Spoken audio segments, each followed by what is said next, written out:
Nifty है उसने तो अपनी करेक्शन इसके आसपास कंप्लीट कर लिया और यहां से बहुत ज्यादा गिरावट अपने को नहीं दिखती है।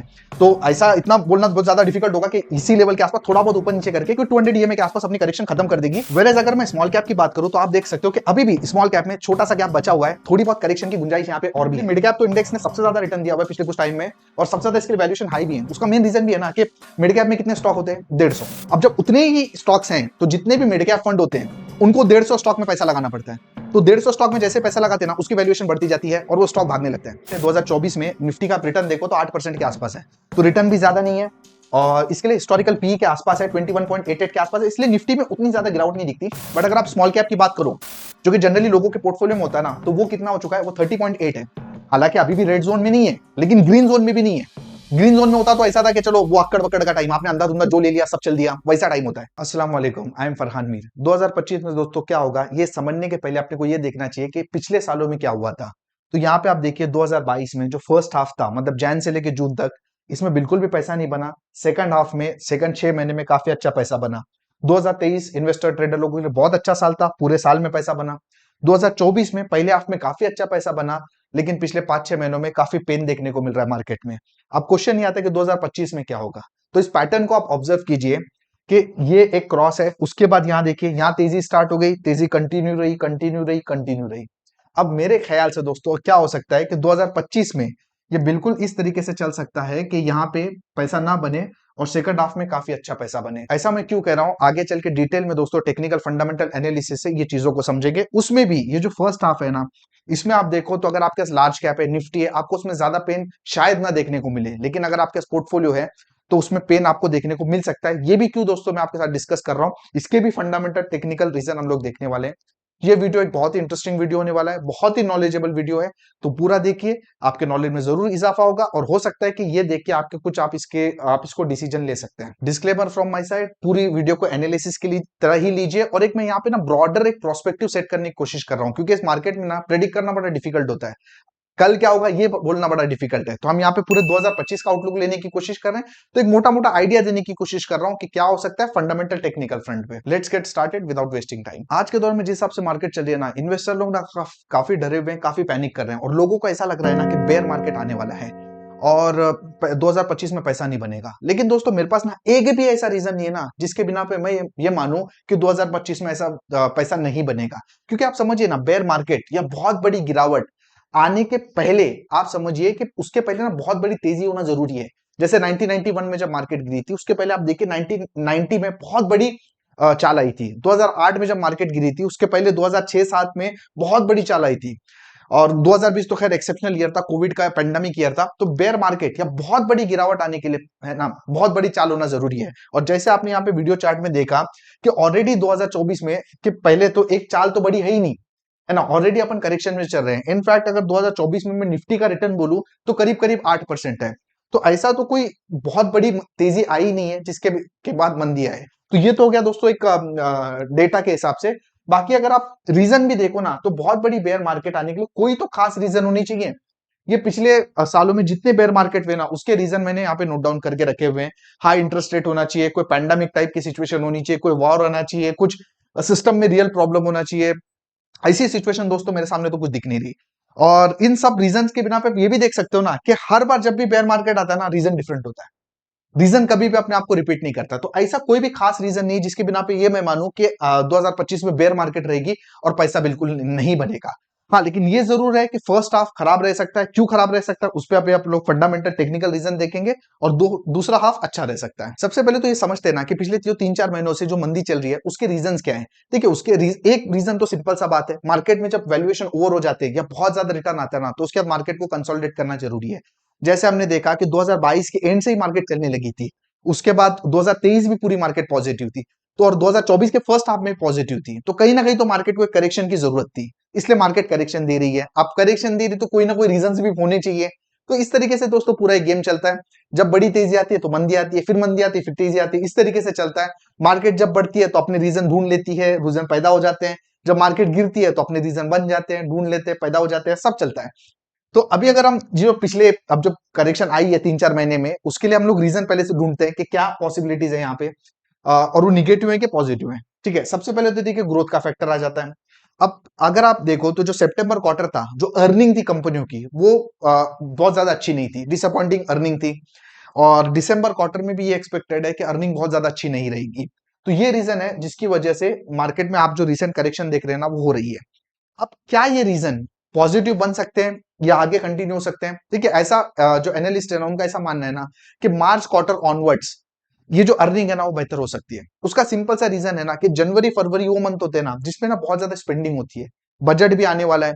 और जब गवर्नमेंट की तरफ से स्पेंडिंग होगी ना, तो उससे इकोनॉमी को एक पुश मिलता है और उसके बाद इकोनॉमी अच्छा करने लगती है। तो ये माना जा रहा है ना कि दिसंबर के जो रिजल्ट आने वाले हैं, वो मेरे ख्याल से और एनालिस्ट के हिसाब से भी कि एकदम मतलब लो लेवल के रिजल्ट होंगे। उसके बाद जो होगा उससे बेहतर ही होगा। अब मार्केट भी दोस्तों ये चीज समझती है और सब चीजें ना एडवांस में एंटिसिपेट करती है।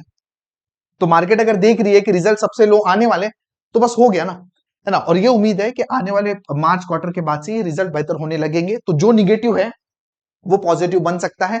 पहले हाफ में शायद वो थोड़ा सा पैन आउट करे, पर दूसरे हाफ में वो पॉजिटिव हो सकता है। अब जो दूसरा प्रॉब्लम था गिरावट का, वो एफआईएस का था। एफआईएस कंटिन्यूअसली मार्केट में सेल कर रहे थे, एंड ऑब्वियस सी बात है ये एक निगेटिव है। अब एफआईएस सेल क्यों कर रहे थे? कि ऑब्वियस सी बात है कि देखिए वहां पे भी एफआईएस मतलब वो लोग भी ट्रेडर हैं, तो वो लोग वही मार्केट में जाते हैं जहां पे पैसा बनता है। अब इंडिया में उनको स्लो डाउन दिख रहा था क्लियरली, इसलिए वो इंडिया से मूव आउट कर रहे थे। चाइना में मार्केट थोड़े सस्ते हैं, वैल्यूएशन सस्ते हैं, प्लस चाइनीज गवर्नमेंट ने कुछ ऐसी पॉलिसीज बनाई जिसके बिना पे मार्केट अट्रैक्टिव लग रहे थे, इसलिए वो लोग वहां पे जा रहे हैं। अब क्वेश्चन ये आता है कि वापस आएंगे कि नहीं आएंगे? ये तो भैया आएंगे ही आएंगे, है ना। क्योंकि इवेंचुअली जो पैसा है उसी कंट्री में आएगा जहां पे ग्रोथ है। और इंडिया जिस हिसाब से चल रहा है, जिस स्वीट स्पॉट पे है, एक दो क्वार्टर की अर्निंग खराब होना इसका मतलब ये नहीं कि पूरा कंट्री खराब हो रहा है ना। दो biggest positive point is population. जितना पॉपुलेशन है उसके हिसाब से इतना कंजम्पशन होगा ना। तो इंडिया तो भाई बहुत स्वीट स्पॉट पे है। तो इवेंचुअली अगर ये गोरे जा रहे हैं, तो आगे चल के देखेंगे कि भाई यहाँ पे ग्रोथ है, तो वापस आ जाएंगे। एक डेटा के हिसाब से अब जो एफ है ना, उनकी पोजीशन इंडिया में ना 17.8% है फिलहाल, जो गोरे होल्ड कर रहे हैं।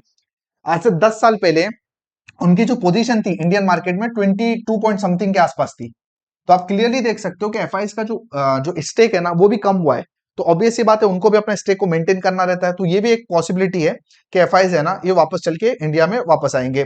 अब जो नेक्स्ट पॉइंट है क्रूड ऑयल, ये तो अपने लिए फिलहाल तो पॉजिटिव ही चल रहा है, क्योंकि एनीथिंग बिटवीन 75 टू 80 का क्रूड ऑयल ना, ये अपने इंडिया के लिए पॉजिटिव होता है, because we are the biggest importer of crude oil. तो अगर हम लोग क्रूड ऑयल इतना सारा इंपोर्ट करते हैं, तो ये हमारे लिए पॉजिटिव पॉइंट है, क्योंकि हमको उतना बिल भरना पड़ता है। और क्रूड ऑयल का ऐसा कोई चांस भी नहीं लग रहा कि ये साल में क्रूड ऑयल कुछ ब्रेकआउट कर देगा, बहुत ज्यादा बढ़ जाएगा। तो ये भी अपने आप में पॉजिटिव पॉइंट है। अब जो लास्ट पॉइंट है ना वैल्यूएशन का, ये अपने को देखना पड़ेगा, और यही डिफरेंशिएट करता है दोस्तों। जैसे मैंने आपको कहा कि फर्स्ट हाफ में जो ओवरऑल अगर आप देखो ना, तो निफ्टी तो ठीक लगता है, लेकिन जो स्मॉल कैप है मतलब पोर्टफोलियो है, उसमें थोड़ी सी प्रॉब्लम दिखती है।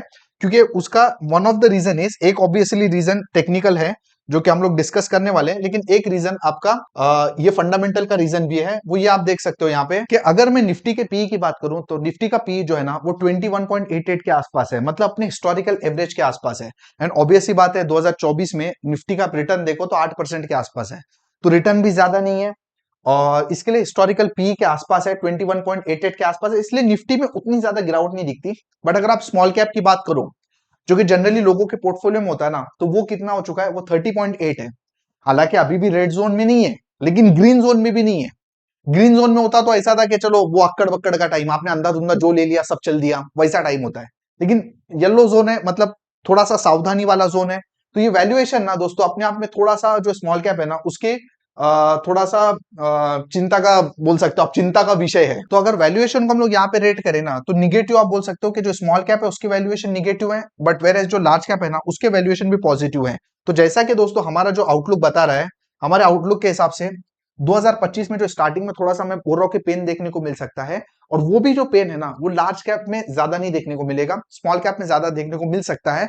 और अगर थोड़ा सा पेन हो जाता है, थोड़ी सी करेक्शन हो जाती है ना, तो ये जो स्मॉल कैप है ना, वो अपनी जो वैल्यूएशन है उसको एडजस्ट कर लेंगे। और ये जो 5-6 महीने का जो ये जो स्टार्टिंग का जो छोटा फेज दिख रहा है, उसमें अगर वैल्यूएशन एडजस्ट हो जाता है ना, तो जो सेकंड हाफ है ना, वो अच्छी तेजी के लिए तैयार हो सकता है। अब दोस्तों यही जो चीज है ना, इसी को अपने टेक्निकल फ्रंट पे समझने की कोशिश करते हैं। जो लोग दोस्तों इस करेक्शन को लेकर थोड़ा सा पैनिक कर रहे हैं ना, ये थोड़ा सा निफ्टी का ब्रॉडर चार्ट है। अगर ब्रॉडर सेंस में आप देखो, तो ये वो करेक्शन है दोस्तों।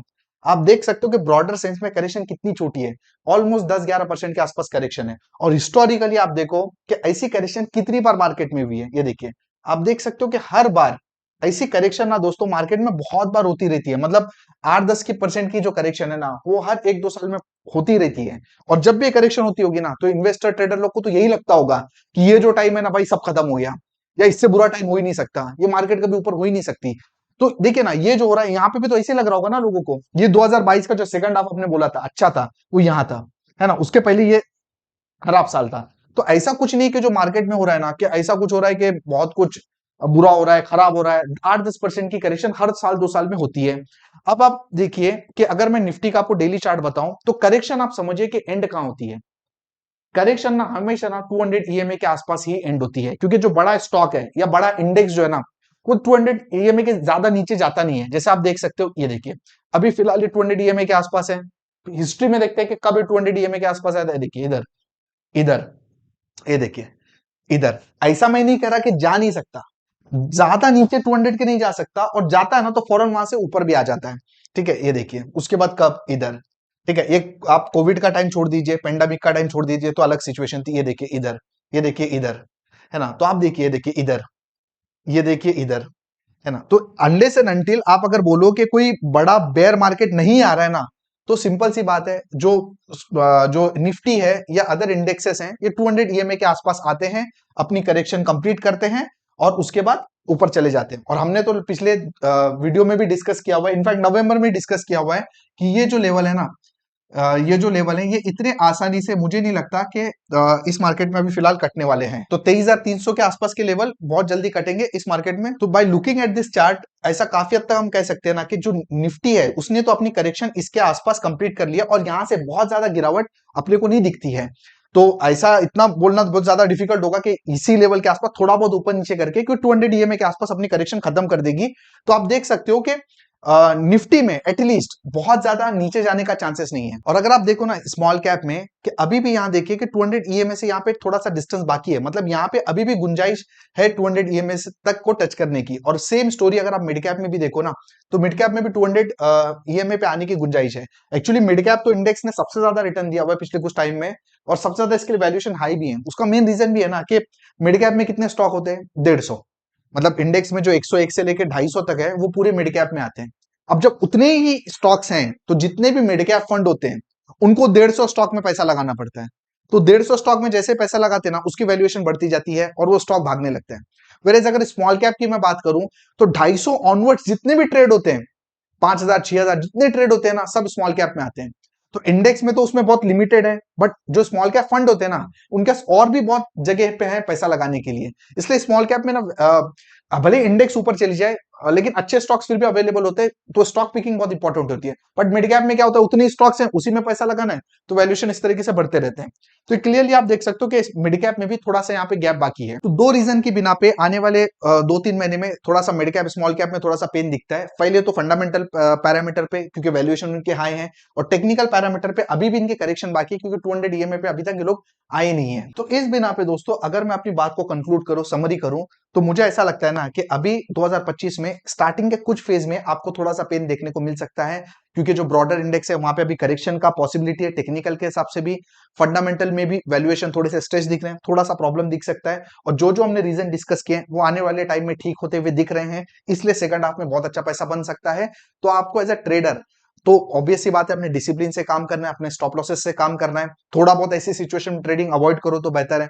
एज अ इन्वेस्टर अगर आपका नजरिया लंबा है तो मुझे ऐसा लगता है कि आने वाले 1-2 महीना ये जो है बजट के आसपास तक के, फरवरी मार्च तक के, ये अच्छा टाइम है जहां पे आपको पैसा लगाना चाहिए। फिर ये फेस खत्म होगा तो आप समझ सकते हो कि कौन सा फेस चालू होने वाला है, एक टिक वाला।